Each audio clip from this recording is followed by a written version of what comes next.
Episode 9, 7, The Power to Protect. Chapter 7, The Power to Protect. Once again caught, Ryu and Nina were carted off to a place far, far away from Windia. So far away that it took them over 3 days to reach it. It might have taken them less time to cross the bridges and move around a mountain to a town, if it were not for the brothers' horse and cart. At the end of the 4th day, they passed a road sign that said this way to Arena Town Genmol. So Ryu assumed that Genmol was the name of this place. But what a strange town it was. The ground was barren, covered in dirt, as though something was keeping the grass from growing. A strong stone wall, carved with strange patterns, protected the cluster of flimsy tents that replaced houses in this town. However, the landmark that caught his attention most was the great stone building at the end of the town, a fortress-like place that was a battle arena. It was certainly a busy town, but Ryu noticed that, unlike the peaceful people of McNeil Village and the happy, busy people of Windia, the residents of Genmol had one thing in common between them: a look of purpose on their faces, accompanied by greediness and evil.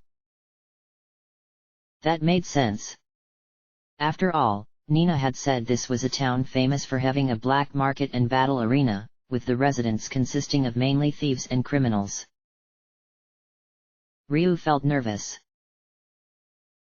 Nina, sitting beside him, tried to look brave. Would they be safe here? The cart moved among the shady people and smelly tents, entering a narrow alley in between. After several twists and turns, it abruptly stopped in a more open area, right in front of a particular tent that had a gaudy, dirty sign outside that said Fowl's Pub. Before Ryu could even start wondering where he was, Sunder grabbed them and roughly but nonchalantly threw them in. "Hey, Fowl!" he shouted. "I brought the troublemakers." Inside the tent, there were tables and benches lined up around what little space it had, complete with a counter on the left side. There were only 2 occupants here. One was a short, round, and snoozing half-horse man shorter than the half-unicorn brothers, with a small head, muscular arms, blue skin, and brown mane. This other person was so tall that Ryu would only reach his waist, and looked surprisingly like a humanoid dragon, which shook Ryu when he saw him. He had brown skin and muscular arms, and he wore what seemed an oriental uniform made of purple and red cloth, as well as huge blue beads around his neck. But what made him truly similar to a dragon were his dragon-like head, complete with great red horns, a large pair of bat-like wings folded neatly behind him, and shoeless dragon-like claws on his feet. He had an air of calm seriousness around him, and yet there was something eerie about him that made Ryu shiver in fear. "Hey, Fowl!" Sunder shouted again, louder this time, forcing the azure-haired boy's attention from the winged man. The half-horse snorted as he awoke, then stared at the brothers. "What'ya want?" The moment the words were out of his mouth, a look of realization came to his face. "Oh yeah. The kids." He shook his head. "I just gotta keep an eye on 'em, right?" "Yeah, just keep your eyes on them." Balio gazed harshly at the numerous bottles on the counter. "And your hands off the bottle, Fowl." He nodded. "Sure will. You can count on me." "Thanks, Fowl. Now, you brats." Balio grabbed the 2 of them and threw them behind the cloth barrier at the end of the pub, out of sight from customers who would enter. "Just stay here and behave yourselves." With that, he turned and left, his tail swishing behind him. "You had better take it easy too, Gar," Sunder's voice spoke from the main area of the tent. "The contest's coming up, you know." A low grunt was his reply, and the clip-clops that followed indicated that the half-unicorn left as well. Ryu assumed that he had spoken to that dragon-like man he saw earlier, and that his name was Gar. The boy shivered once again at the thought of him. Nina shook her head, struggling slightly beside him, and whispered, "We've got to get out of here. Now's our chance." She sighed softly. "Darn, if only we could get out of these ropes." Ryu, who felt determined to escape, nodded. "I'll chew through them." She looked doubtful. "I don't think so, they're too thick." Without waiting for a reply, the boy bit the rope hard, chewing rapidly as though he was already in his dragon form. The rope tasted rather bitter in his mouth, but he didn't care. He simply had to escape from the captors and at least bring the princess back to her home. "Wow!" Nina exclaimed softly when he was done. "You bit all the way through them. That's amazing, Ryu. Now maybe we can get out of here." He turned red again. Thanks." As with his own rope, he bit through Nina's and freed her, and after he checked that his weapon was still with him, they didn't bother taking it off him. They moved as quietly as they could to the side of the cloth barrier. Only Fal and Gar were there, with the half-horse constantly drinking bottle after bottle while the other was silently contemplating. "Looks like they're gone," the girl whispered, referring to their captors. "That guy named Fal's here, but it looks like he's had too much to drink." "Had too much to drink?" Ryu asked, confused. "Those drinks, they call them beer, I think," she answered, pointing at the numerous bottles by their guard's side. "Some adults like drinking them, though it messes with your head if you have too much of it." "It messes with your head?" he echoed. "Why would anyone drink that?" "I don't know either," she admitted, an embarrassed smile on her face. "But anyway, if we're quiet, he might not notice us. Let's go."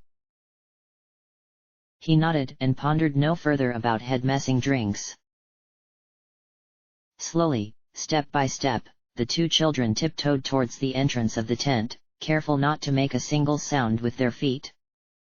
Gar, the winged man, opened an eye to look at them, but then closed it again as he ignored them. It looked like he was unconcerned with them sneaking out. So far, so good. However, the moment they were just 2 steps away from the exit, they jumped when a loud voice came from behind them. "Hey! Where do you think you're going?"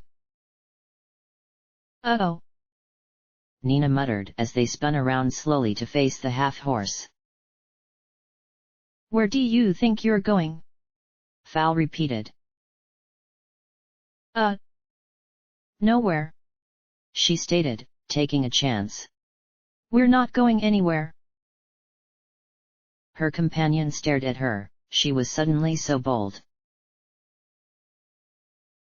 Fal seemed to be thinking deeply, as though she had said something difficult. "Nowhere." "Hick." He relaxed, a dopey expression washed over his face. "That's right." The princess began to back away.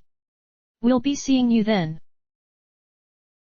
Both of them fled outside and around it, stopping only in the hidden shadows of the tent. Flattening themselves as close to the tent as possible, they waited to see if their guard would chase after them. But even after a few minutes, there hadn't been any commotion. "Phew, we made it, Ryu!" Nina cried, laughing. "I knew we could do it." Ryu nodded, grinning.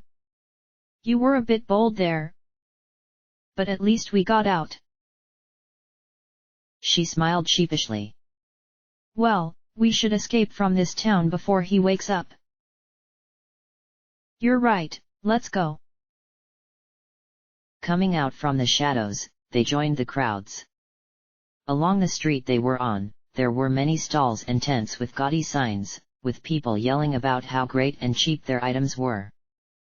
Ryu tensed up, as they drew attention from some of the people, his electric blue hair and Nina's expensive-looking dress were not exactly helping them to blend into the crowd. Nina, a little afraid, took Ryu's hand.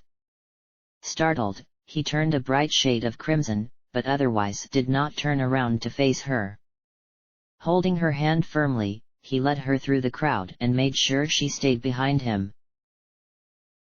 When they neared Genmal's gates, they overheard part of the conversation between two very frustrated-looking travelers. "Damn it!"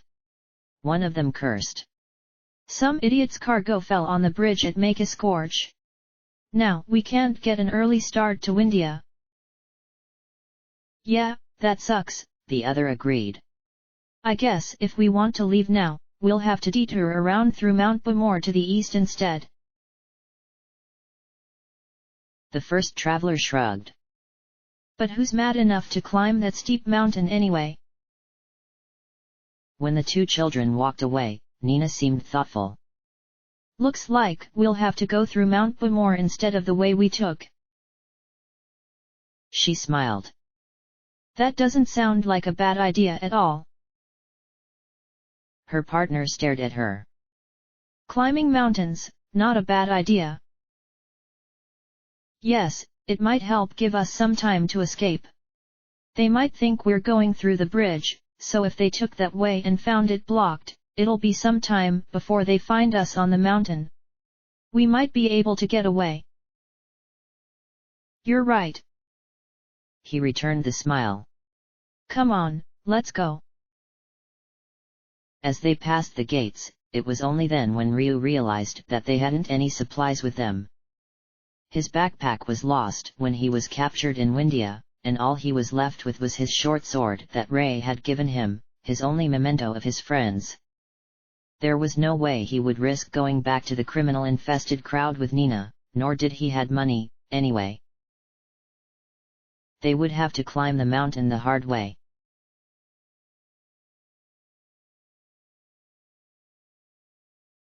Mount Bamor had similar geographical terrain as Mount Minerg, dry, barren ground of rock, but it was even steeper and harder to climb. While the latter's roads were worn and well used, Mount Bamor's roads looked as though they had not been used for a long time. Apparently it was because the bridge was a shortcut to India. The princess, being in the wilderness on her own for the first time, was excited. She watched the mud monsters slithering around like a snake with arms and the large birds soaring in the sky, and felt as though she was making a great discovery that no one had seen before. Yes, she knew she shouldn't be feeling that way, since they were on the run from these bad guys, but she couldn't help it. Despite the situation, she felt safe with Ryu's presence, as safe as when she was back home at the castle. From the first time they had met, she knew from her heart that he was a strong, dependable, even wonderful person, although all she could see then was a scared little boy. Why? She had no explanation for the strong gut feeling she felt.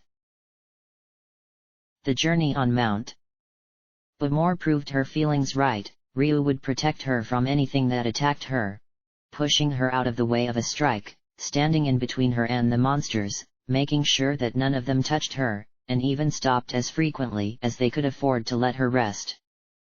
Nina was filled with adoration for him, and she trusted him more than anyone she had trusted before. Before long, the sun began to set, the sky turning a deep golden-orange color. They weren't even a quarter way through the mountain, but luckily, they could see a cabin not too far away from them. As they approached the building, they saw that there was a huge machine behind it, with cables that stretched all the way to the other side of the mountain. A slightly overweight middle-aged man was standing outside the cabin, watching the beautiful sunset as he puffed on his pipe. His balding head and brown mustache shone orange in the light, and his brown overalls over white shirt and brown boots indicated that he was a worker of some sort. The moment he caught sight of them, a look of surprise came to his face. "What are you kids doing up here in the mountain like this?" He paused for a moment, then shook his head. "Well, save that for later, it's getting dark, so come on inside. Bewildered, both of them followed him inside without a word.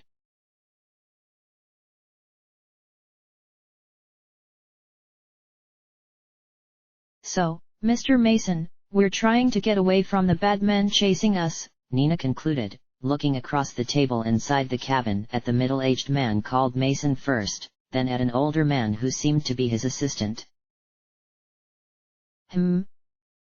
Mason shook his head, still smoking his pipe. Who exactly is chasing you now, little girl? She thought for a moment. Someone named B.A. something and Balio and Sunder, Ryu helped. He wouldn't forget those two names for a while. They were the one who got him separated from Ray and Tipo. Yeah, that's it. The princess nodded. Balio and Sunder, those bad men are the one chasing us.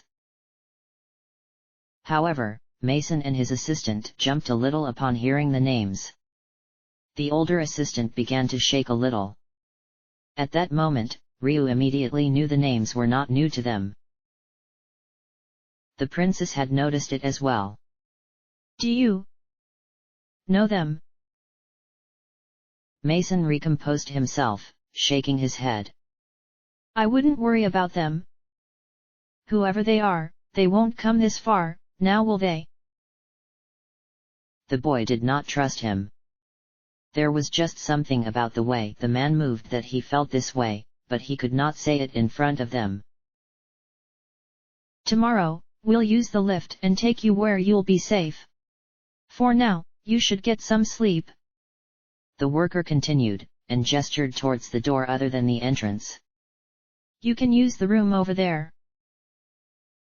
Nina nodded. Thank you very much, Mr. Mason. Good night, you two. The two children entered the door, though Ryu first glanced over his shoulder at Mason, who did not bat an eyelid. The room beyond the door was just a storage room filled with boxes of coal, but it was dry and clean enough to sleep in. We're lucky we found some nice people, didn't we, Ryu? Nina started, smiling. Ryu definitely did not think so, but he did not want to worry her for now. Yeah, we sure are. He shook his head. Well, let's get some sleep now, okay?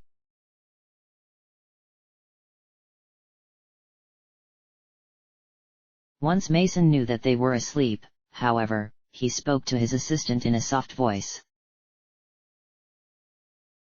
You know what to do, was all he said. Yes, sir, the older man replied. I should be back in the morning. With that, he left through the door and into the dark night, letting in a slight gust of wind before the door was closed. Mason watched him until he disappeared from sight, and then sighed slightly. Forgive me, children, I just don't want any trouble.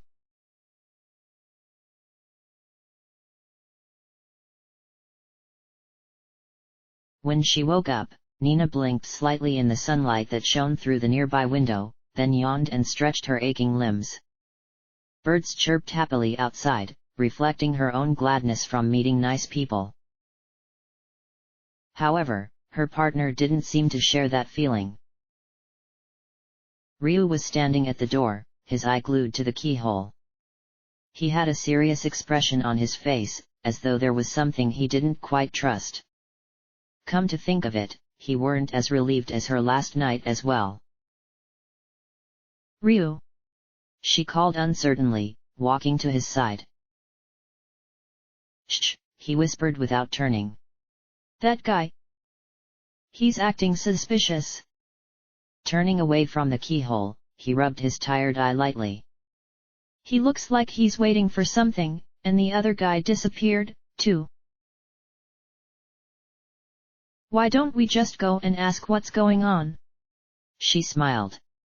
We need to properly thank them and... Then, a loud creak from the next room, presumably the front door, cut their conversation short, followed by heavy clip-clops on the wooden floor. The voice that followed made them freeze in fear. "You got them!" Sunder's bored voice said loudly. Nina's eyes widened, horrified. "Oh no! They're here!" She shook her head, concerned. "What about Mr. Mason?" Taking her hand, he threw a hurried reply, "Forget him, he told them we're here." "But..." Sunder's voice came through the door. "So, where are they?" "Come on, we've got to get out from here." Ryu quickly led his companion through another door that led outside. The first thing they saw was a great lift, which was basically a square wooden platform rigged with machinery that hung it from the thick cables, and a wooden path leading to the other side of the lift with a panel on it, presumably the lift's controls. Knowing that the only way out was to use the lift, Nina quickly inspected the panel. She had just a little bit of knowledge on machinery, and it was enough to tell her what she needed. She turned towards him. "Ryu! Get in the lift!" "What? What about you?" Ryu protested immediately. "Don't worry. It'll be all right. I think." She shook her head, inspecting the panel again. "It looks like it uses chrism energy, and chrism energy is like magic. So if I hit this with magic..." "There you are, you pipsqueaks!" Sunder yelled from the entrance, making both of them jump. A big grin washed over his face as he glanced across the platform. "Ah, Princess, there you are! You're first!" He started towards Nina, moving along the wooden path around the lift, but Ryu, determined to protect her, rushed forward and slashed with his sword, forcing him back. "OWWW!" the half-unicorn shouted. "You brat! I'm gonna kill you, dragon or not!"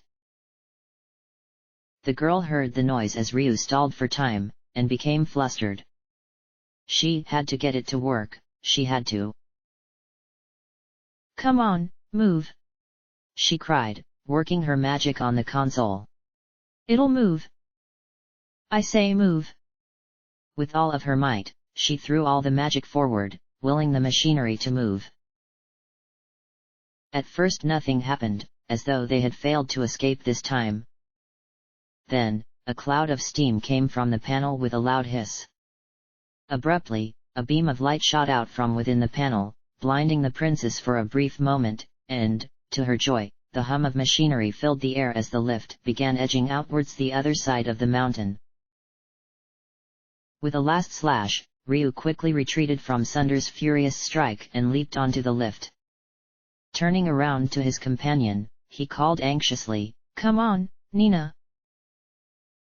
After the momentary joy of successfully making the lift work passed, panic took over her as she saw Sunder moving quickly towards her. She ran to the other side of the lift and jumped, but tripped instead. Scrambling to her feet, she quickly ran along the wooden platform in order to catch up with the lift and jump again, but to her dismay, she missed. "No!" she exclaimed, feeling tears forming in her eyes. She could literally feel Sunder right behind her, waiting to get his hands on her. "Nina!" Ryu cried, reaching out as far as he could to catch her. With her at the edge of the platform, she had only one more chance to jump. Her eyes flaring with determination, with the will to survive, she ran a short distance along the platform. Just as the lift left the platform, she pushed herself from the edge as far as she could, her hand reaching out for Ryu. Sunder growled and made a grab at her. His hand narrowly missed the hem of her skirt. But, she realized that she was too far. Too far to reach Ryu's stretched hands. "I won't make it." Tears slid down her cheek. At that very moment, there was a sudden flash of memory in her mind. A fuzzy memory of a man, with gleaming cerulean blue eyes. "I'll always protect you, Nina." Then it was gone. Just as suddenly as it came. Reality flooded back into her mind, panic filling her heart. And almost immediately, Ryu caught her hand. "Nina!" he cried again. She gazed up at him, tremendously relieved. "I'm saved." And, as the lift traveled merrily in the air, she could hear their captor's frustrated voice in the back. "I can't believe it. Not again."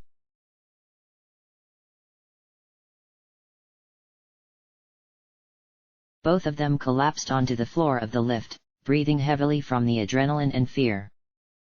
Nina felt shaky, as though she could not stand, and her heart was banging rapidly against her chest. She thought she wouldn't have made it. But she did. And they were here together, safe and sound. She sat up straight, beaming. "See? I told you it'll work." Ryu turned away slightly, trying to hide the tears that had formed in his eyes. Her heart fell. "Were you worried about me?" "Of course I was." He sniffed slightly. I thought it was going to fail and I was going to lose another friend." I'm sorry, Ryu." Nina sat beside him, and said truthfully, "I thought it wouldn't work out either." "You did." "I was scared too, I didn't want to give you another reason to be sad for." She turned towards him. "But I somehow know that if something went wrong..." She grinned. "You'll do something to protect me, Ryu." His face turned a bright shade of red immediately, and he stayed silent. As Nina gazed at the clear blue sky, her mind went back to the strange flashback she had earlier. "I'll always protect you, Nina."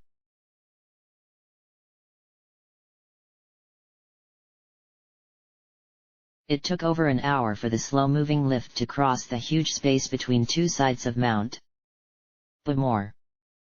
As its passengers took some much-needed relaxation, they enjoyed just sitting in silence, with nothing but the sounds of birds chirping filling the air, and watching the spectacular scenery before them.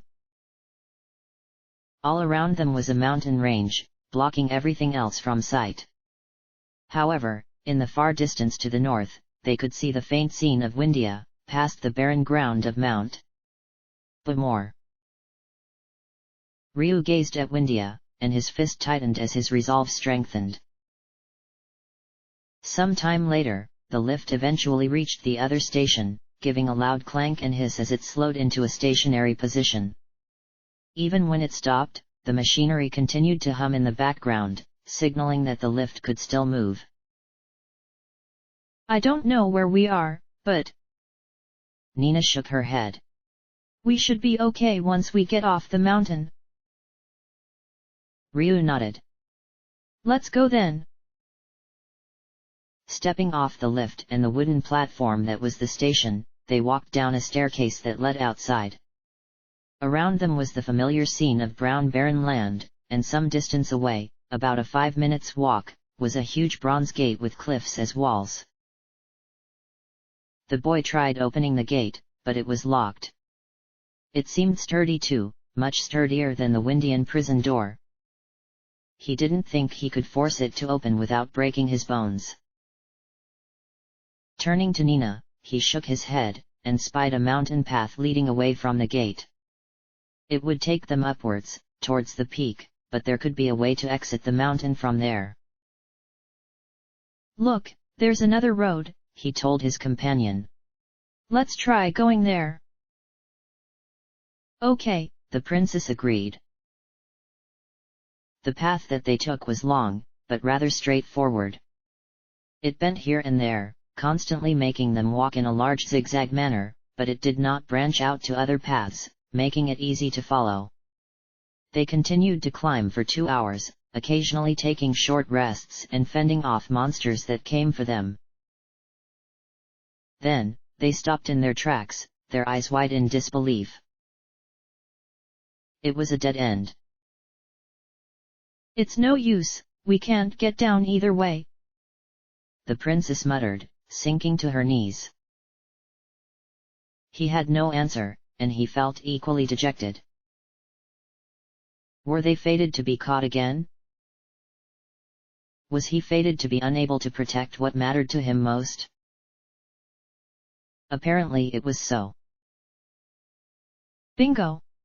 A loud voice shouted from behind, making them jump.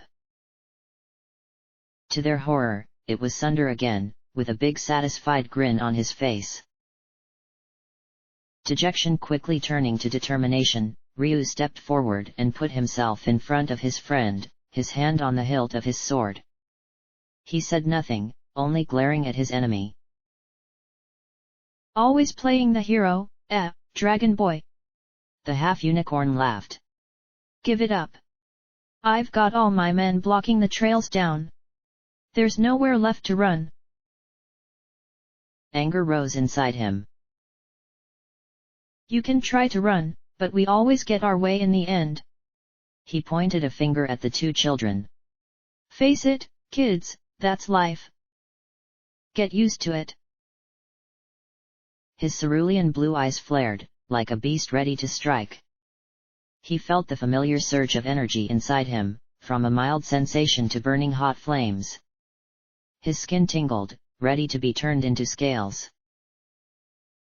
He didn't care if she saw him in that form. He would protect her no matter what. "Oh yeah? That's what you think?"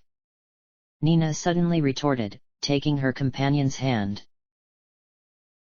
Ryu, startled, felt the energy ebb away from him.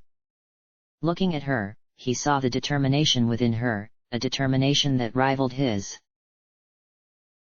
She turned towards him, no trace of fear on her face. "Come on, Ryu, let's just jump down the mountain." He was shocked. "Jump!" he cried at first. Once he got over his initial reaction, the same determination washed over him as he nodded. "It's our only chance." "What?" Sunder exclaimed, but they paid him no heed as they ran to the edge of the mountain. The girl gave one arrogant look at their captor and stuck out her tongue at him, as though to say, "Serves you right." Beginning to panic, he began running towards them. "Oh no! No no no no no!" But it was too late. Ryu, his arm around Nina, gave one last gaze at the clear blue sky before they leaped into the great ravine. Yes, he knew he wouldn't be able to fly. Not even in his dragon form. They knew fully well the dangers of the choice. Determination. Ryu cried out in pain as he struck the side of the mountain, an audible crack resonating through his leg. Yet, his arm held Nina protectively, desperate to keep her unharmed, while pain stabbed through his body again and again. Pain. To survive. Pain. No, to protect. Pain. To protect. That was all in his mind now. The pain took a backseat to his desire to protect, a desire greater than that to survive. Burning energy surged in his veins at lightning speed, filling every inch of his body. With a loud sound, a blast of white light shone. His skin, tingling with power, turned into diamond-hard scales. To protect. Growling, he places his now clawed feet firmly on the ground, oblivious of the pain and blood, and leaped high into the air. His small wings spread in a futile attempt to fly, his front claws held the girl in a protective hug. Then, with a loud crash, he yelped in pain as he landed hard on the ground, an audible crack in his back. Pain. To protect. She was safe. That was all that mattered. And everything became black.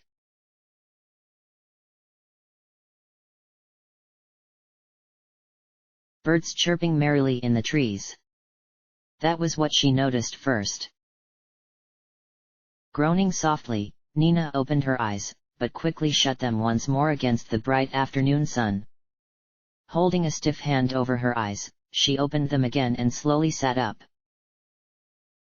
Her whole body ached, and she had new bruises and cuts along her arms and legs. But she was fine. Slowly, her mind wandered back to what happened before. They were on the lift, and they tried to escape from Sunder by jumping down the mountain.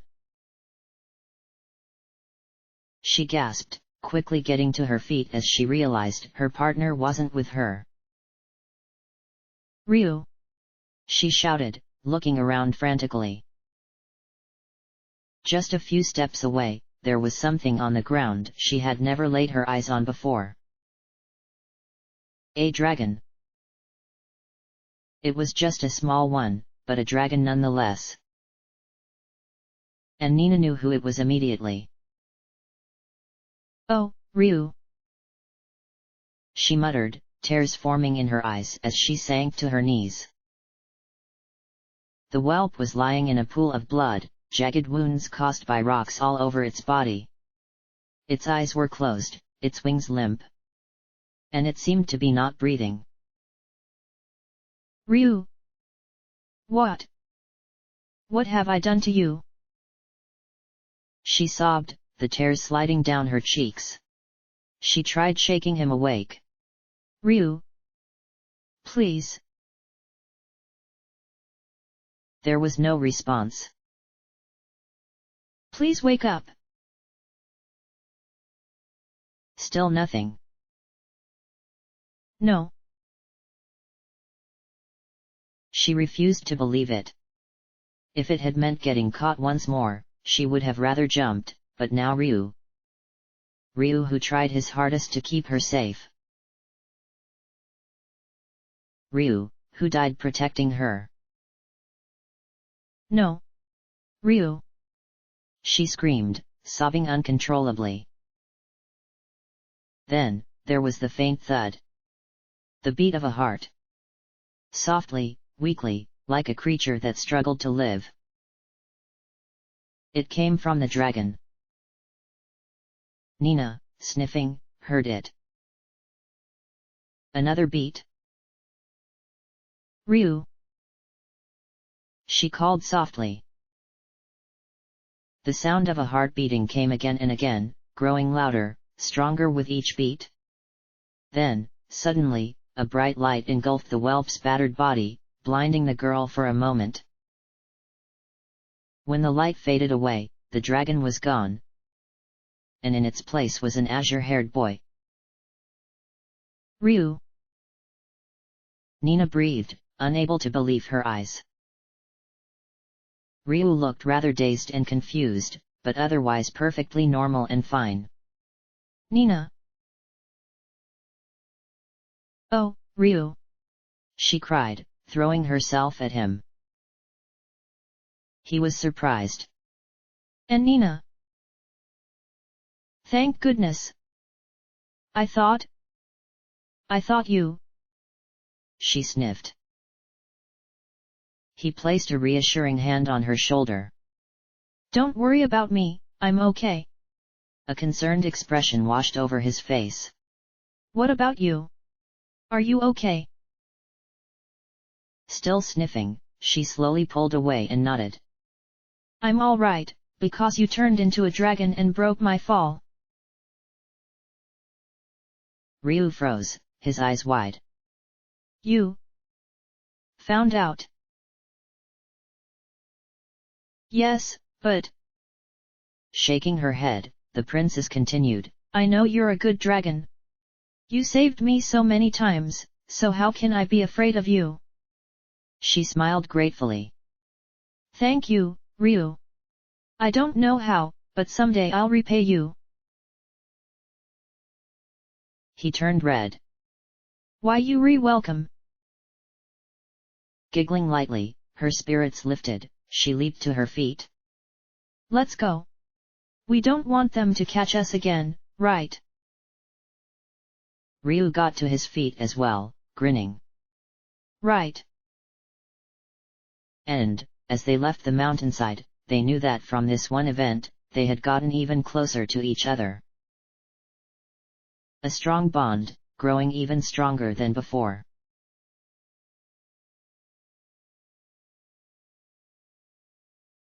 Against the darkness of the night, the mist was like a transparent white curtain, billowing between the trees.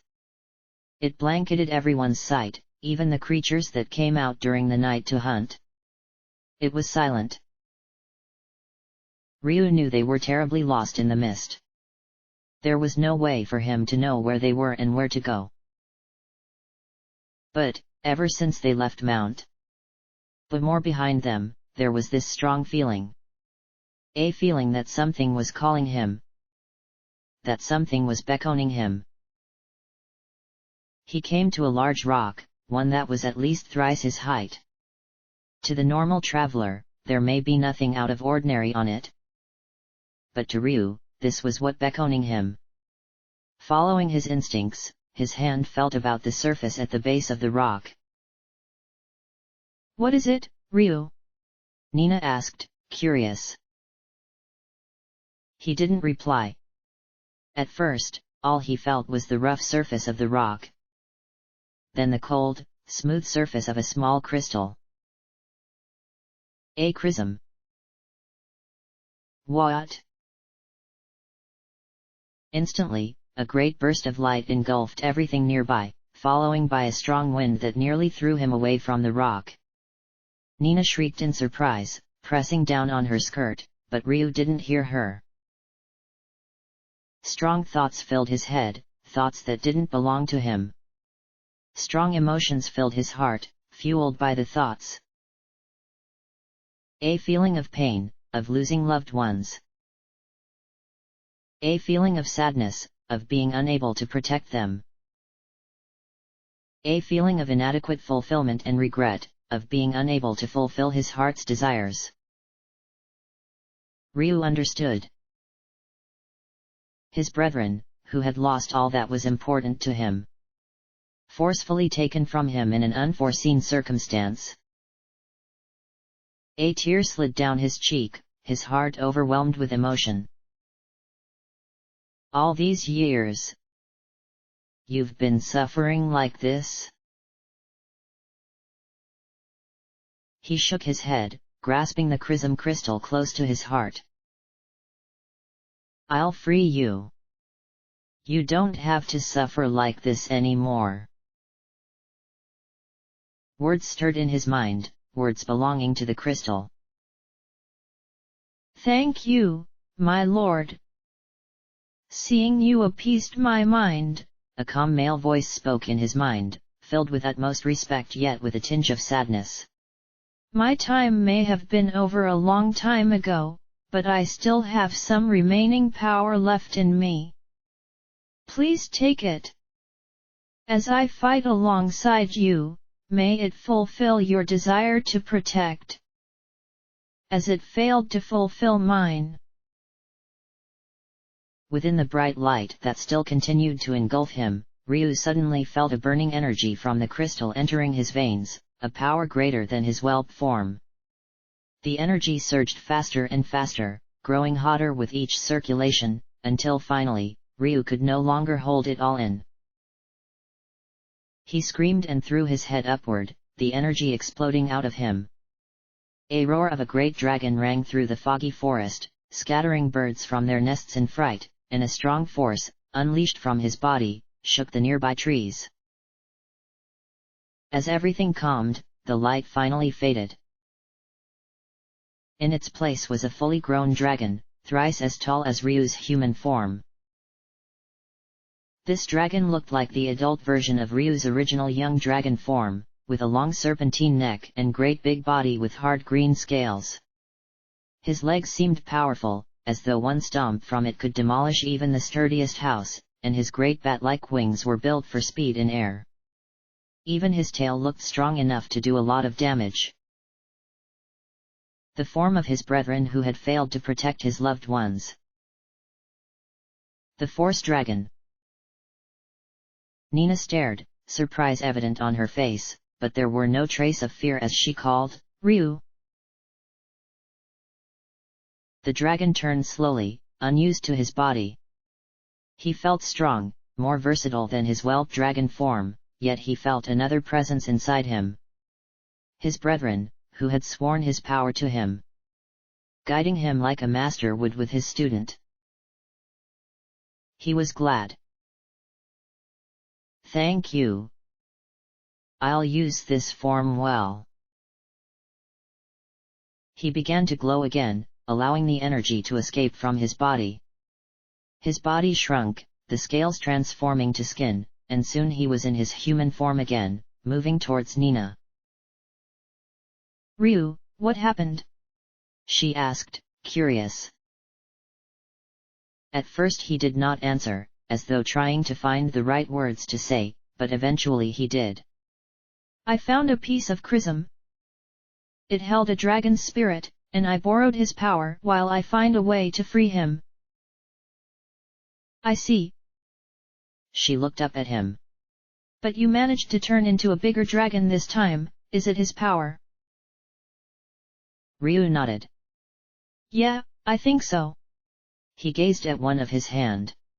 "Somehow I can turn into another dragon like this, changing into their form." He smiled at her. "With the power of this Force Dragon, I'll be able to protect you better, Nina." She smiled as well. "Thank you." "Well." He looked up at the sky, which was completely covered by the thick fog. "It looks like we can't go any further because of the fog, so I guess we'll just have to camp here until it goes out." "Wow, we're really camping out," Nina said excitedly. "I've never camped outside before." He laughed a little. "If you want a true taste of camping, why don't you help me collect some branches for fire and fruits to eat?" "Okay." As they left the rock in search of wood and food, Ryu missed the serene male voice whispered in a soft wind. "Ha, glad to see you the same as ever, Ryu."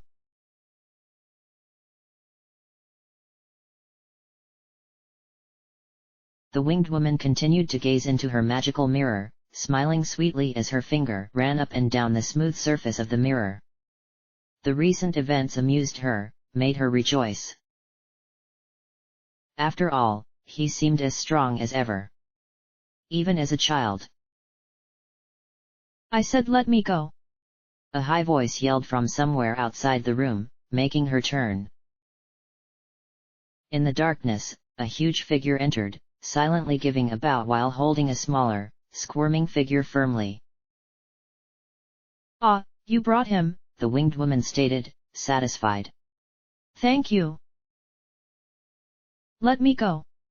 the smaller person shouted, a voice belonging to a young boy, struggling hard. "Let me go!" She smiled as she waved a hand lightly. "Do as he says." The larger figure obeyed immediately, and the boy fell onto the hard floor.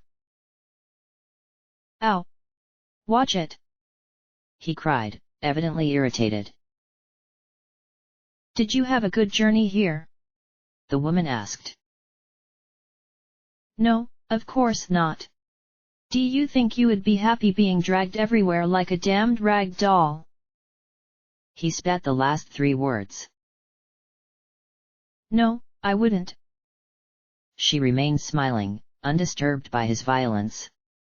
"But I do hope that you'll enjoy your time here." "Bah, I know I won't. I've got someone to find, so I'm leaving." He turned to leave, but the large person refused to let him go away. Unfortunately, this is a place where visitors can't leave.